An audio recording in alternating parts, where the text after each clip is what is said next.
ఓం సాయిరామ్. బాబా భక్తులందరికీ కూడా నమస్కారం అండి. అందరూ కూడా సుఖంగా సంతోషంగా ఎప్పుడూ కూడా ఆనందంగా ఉండాలి అని చెప్పి ఆ బాబాగారి తరపున నేను కూడా మనస్ఫూర్తిగా కోరుకుంటున్నాను. ఈరోజు బాబాగారు అందించే సందేశం ఏంటి అంటే కనుక, తల్లి, ఈరోజే సంపూర్ణ చంద్రగ్రహణం. పొరపాటున కూడా ఈరోజు రాత్రి 12 గంటల లోపు నువ్వు ప్రతిరోజు చేసుకునే ఈ ఒక్క తప్పు చేస్తే జన్మల దరిద్రం అనేది పడుతుంది. నిర్లక్ష్యం మాత్రం చేయకు. చెప్పేది జాగ్రత్తగా విను. ఇది నీ మంచి కోసమే తల్లి అని చెప్పి ఏదో తెలియని సందేశంతో బాబాగారు మన ముందుకు వచ్చారండి. మరి బాబాగారు ఏ సందేశం అందించినా కూడా అది మన మంచి కోసమే కాబట్టి చివరి వరకు వినండి. దానికంటే ముందు చాలామంది కూడా చెప్పుకోలేనటువంటి సమస్యలతోటి సతమతమైపోతూ వాటిని ఎలా తీర్చుకోవాలో తెలియక ఇబ్బంది పడిపోతూ ఉంటున్నారు. అటువంటి వారి కోసం శ్రీ షిరిడి సాయిబాబా ఆశీస్సులతో జ్యోతిష్యం చెప్పబడును గురూజీ శివరామరాజు గారు. Phone number 9959422552.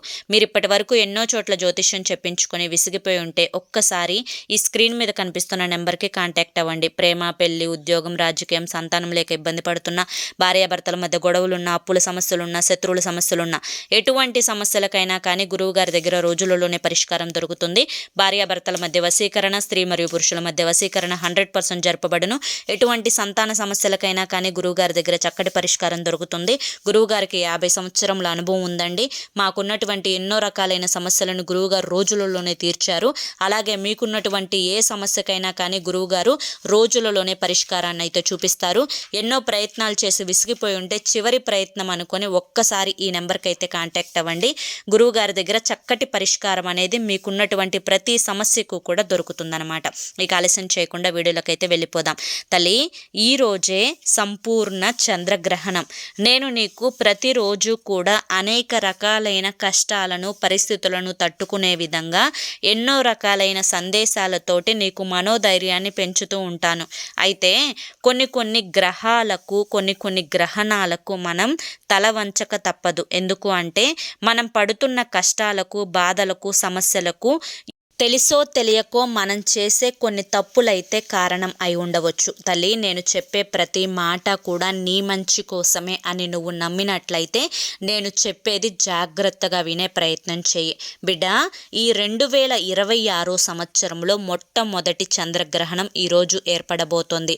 గ్రహణానికి సంబంధించి చాలామందికి కూడా ఎన్నో అపోహలు, భయాలు ఉంటాయి. అయితే ఈరోజు ఏర్పడబోతున్న చంద్రగ్రహణ సమయంలో ఎలాంటి విధి విధానాలను పాటించాలి, చేయకూడనటువంటి తప్పులు ఏంటి, అలాగే ఈరోజు చాలామంది కూడా హోలీ పండుగ అని చెప్పి హోలీ పండుగను చాలా సంతోషంగా జరుపుకుంటూ ఉంటారు. కాబట్టి ఈరోజు చంద్రగ్రహణం ఏర్పడుతుంది కాబట్టి రేపు హోలీ పండుగను జరుపుకోవాలి అని చెప్పి పండితులు సూచిస్తున్నారు.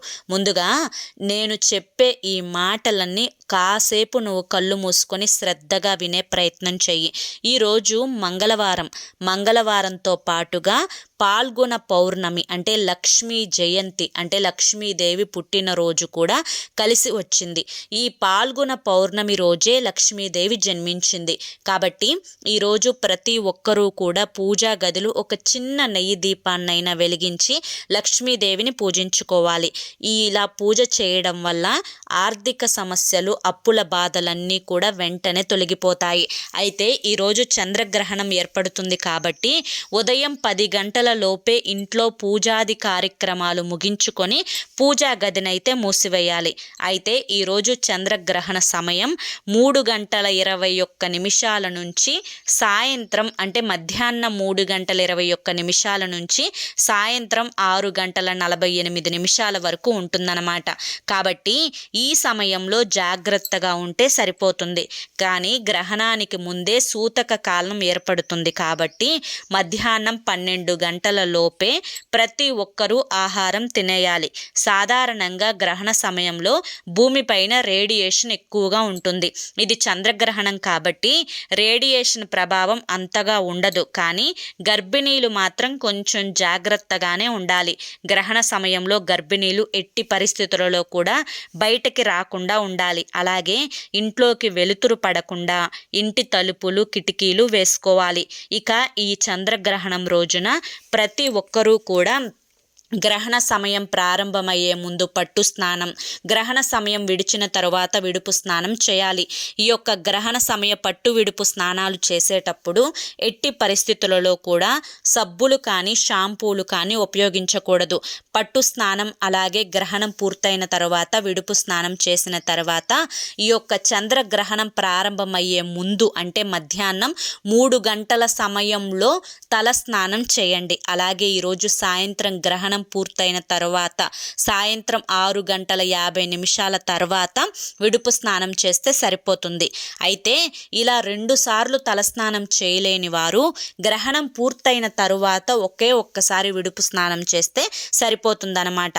అయితే ఈ యొక్క గ్రహణ సమయం పట్టు విడుపు స్నానాలు చేసేటప్పుడు స్నానం చేసే నీటిలో కొంచెం రాళ్ళ ఉప్పు వేసుకొని స్నానం చేయడం వల్ల శరీరం మీద ఉన్నటువంటి నెగిటివ్ ఎనర్జీ మొత్తం కూడా తొలగిపోతుంది.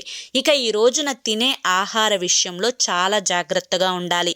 ఈరోజు పౌర్ణమి, అందులో చంద్రగ్రహణం సందర్భంగా ఈరోజు పొరపాటున కూడా మాంసాహారం తినకూడదు. అలాగే ఉల్లి, వెల్లుల్లి అనేది కూడా తినకూడదు. అన్నింటికంటే ముఖ్యంగా గ్రహణ సమయంలో ఎలాంటి ఆహారం తినకుండా ఉంటేనే మంచిది. వంటగదిలో కూడా వండిన ఆహారం అనేది ఉంచుకోకూడదు. కాబట్టి గ్రహణానికి ముందే ఇంట్లో ఉన్న ఆహారం అనేది తినేసేయాలి. అలాగే మీ ఇంట్లో ఉండే నిల్వ పచ్చళ్ళలో పప్పు దినుసులు, చింతపండు, ఉప్పు, కారం ఇలాంటి ఆహార పదార్థాలపైన దర్భను కానీ, ఒకవేళ దర్భ అందుబాటులో లేకపోతే ఆహారం పైన తులసి దళాలు కానీ లేదంటే గరిక కానీ వేసుకోవాలి. గ్రహణం పూర్తయిన తర్వాత ఆహారం పైన వేసిన దర్భను లేదా గరికను, తులసి దళాన్ని తీసివేసి ఎవ్వరూ కూడా తిరగని ప్రదేశంలో పడవేయాలి. ఈరోజు ఉదయం నుండే దేవాలయాలన్నీ మూసేస్తారు కాబట్టి ఈరోజు ఉదయం 10 దాటిన తర్వాత ఎలాంటి పూజలు చేయకూడదు. మీ పూజా మందిరాన్ని అలాగే తులసి కోటను కూడా మూసేయాలి. పూజా గదికి తలుపులు లేకపోతే ఏదైనా వస్త్రంతో పూజా గదిని మూసివేయాలి. అలాగే తులసి కోట మీద కూడా సాయంత్రం చంద్రకిరణాలు పడకుండా ఒక వస్త్రాన్ని కప్పివేసి ఆ యొక్క చంద్రకిరణాలు పడకుండా ఉండేటట్లుగా జాగ్రత్తలు తీసుకోవాలి. అలాగే గ్రహణ సమయంలో పూజలు చేయకూడదు. కానీ గ్రహణ సమయంలో దైవ మంత్రాలు జపిస్తే ఎన్నో శుభ ఫలితాలు కలుగుతాయి. మీ ఇష్టమైన దైవాన్ని స్మరించుకుంటూ దైవ మంత్రాలు చదివితే ఎంతటి కష్టమైనా వెంటనే తొలగిపోతుంది. ఇక గ్రహణ సమయంలో ఎవ్వరూ కూడా బయటికి రాకూడదు. ముఖ్యంగా సింహరాశిలో గ్రహణం ఏర్పడుతుంది కాబట్టి సింహరాశి వారు ఈ గ్రహణాన్ని చూడకూడదు. మీ ఇంట్లోకి వెలుతురు రాకుండా ఇంటి తలుపులు వేసుకుంటే మంచిది. ఇక సాయంత్రం గ్రహణం పూర్తయిన తర్వాత 7 గంటల తర్వాత ఇంట్లో ఉన్న ప్రతి ఒక్కరూ కూడా ఖచ్చితంగా తలస్నానం చేయాలి. తరువాత ఇల్లంతా కూడా ఉప్పు నీటితోటి శుభ్రం చేసుకోవాలి. ఇంట్లో పసుపు నీళ్లు చల్లుకోవాలి. ఈ విధంగా ఇంటిని శుద్ధి చేసుకొని పూజా గదిలో ఉండే దేవుని యొక్క చిత్రపటాలను కూడా శుభ్రంగా తుడిచి గంధుమ కుంకుమ బొట్లతోటి అలంకరించుకోవాలి. ఈరోజు పౌర్ణమి కాబట్టి సాయంత్రం పూజా గదిని శుభ్రం చేసి ఇంట్లో మీరు 7 దాటిన తర్వాత తలస్నానం ఇదంతా పూర్తయిన తర్వాత ఇల్లంతా కూడా తుడుచుకున్న తర్వాత దేవుని చిత్రపటాలన్నీ కూడా శుభ్రం చేసుకున్న తర్వాత ఆవు నేతితోటి పూజా మందిరంలో దీపాన్ని వెలిగిస్తే చాలా అంటే చాలా మంచిది. ఇక మనలో చాలా మంది కూడా అమావాస్య మరియు పౌర్ణమి తిథుల్లో ఇంటి ముందు గుమ్మడికాయని కట్టుకుంటూ ఉంటారు. అయితే ఈ గ్రహణ సమయంలో గుమ్మడికాయకున్న శక్తి మొత్తం కూడా పూర్తిగా నశిస్తుంది. కాబట్టి గ్రహణం పూర్తయిన తర్వాత ఇంటి ముందు కట్టిన గుమ్మడికాయని తీసివేసి కొత్త గుమ్మడికాయ కట్టుకుంటే చాలా మంచిది. ఈరోజు పాల్గొన పౌర్ణమి, అందులోనూ లక్ష్మీ జయంతి కలిసి వచ్చింది కాబట్టి ఈరోజు గుమ్మడికాయ కట్టుకుంటే చాలా మంచిది. అయితే ఇంటి ముందు బూడిద గుమ్మడికాయ కట్టలేని వారు ఒక దారానికి నిమ్మకాయలు, పచ్చిమిరపకాయలు కట్టి ఇంటి గుమ్మానికి కట్టుకోండి. ఇలా చేయడం వల్ల ఇంట్లో ఉండే నెగిటివ్ ఎనర్జీ మొత్తం కూడా తొలగిపోతుంది. అలాగే ఈరోజు చంద్రగ్రహణం పూర్తయిన తర్వాత ఇల్లంతా కూడా సాంబ్రాణి ధూపం వేసుకుంటే చాలా మంచిది, లక్ష్మీదేవి అనుగ్రహం కలుగుతుంది. ఈ గ్రహణ సమయంలో చేసే జపాలకు 1,00,000 రెట్ల అధిక ఫలితం అనేది కలుగుతుంది అని చెప్పి మన శాస్త్రాలు అయితే చెబుతున్నాయి. ముఖ్యంగా గర్భిణీలు, ఆర్థిక ఇబ్బందులతోటి బాధపడేవారు ఓం శ్రీం మహాలక్ష్మై నమః అనే మంత్రాన్ని మీ మనసులో జపించండి. ఇంట్లో దారిద్ర్యం తొలగిపోయి ఐశ్వర్యం సిద్ధిస్తుంది. ఆగిపోయిన పనులన్నీ కూడా పూర్తవుతాయి. అలాగే మనసులో ఒత్తిడి లేకుండా మానసిక ప్రశాంతత కోసం ఓం హం హనుమతే నమః అనే మంత్రాన్ని జపించండి. ఇక ఈ గ్రహణ సమయంలో కూరగాయలు కొయ్యకూడదు, కత్తులు, కత్తెరలు, ఇనుప వస్తువులు ముట్టుకోకూడదు, చీపురుతోటి ఎట్టి పరిస్థితులలో కూడా ఇల్లు ఊడవకూడదు, ఇంట్లో ఉన్న చెత్తను బయట పడవేయకూడదు. అలాగే ఈ సమయంలో జుట్టు కత్తిరించుకోవడం, గోర్లు కత్తిరించడం చేయకూడదు. ఈరోజు గ్రహణం పూర్తయిన తర్వాత అంటే సాయంత్రం 7 గంటలు దాటిన తర్వాత మీ దగ్గరలో ఉన్న శివాలయానికి వెళ్ళి బ్రాహ్మణులకు బియ్యం మరియు ఉలవలు దానం చేస్తే చాలా మంచిది. ఈరోజు సాయంత్రం దానం చేయలేని వారు రేపు ఉదయాన్నే దానం చేసినా కూడా సరిపోతుంది. అలాగే చాలామంది కూడా కాలికి నల్లదారం కట్టుకుంటూ ఉంటారు, చేతికి కాశీ దారాలు కట్టుకుంటూ ఉంటారు.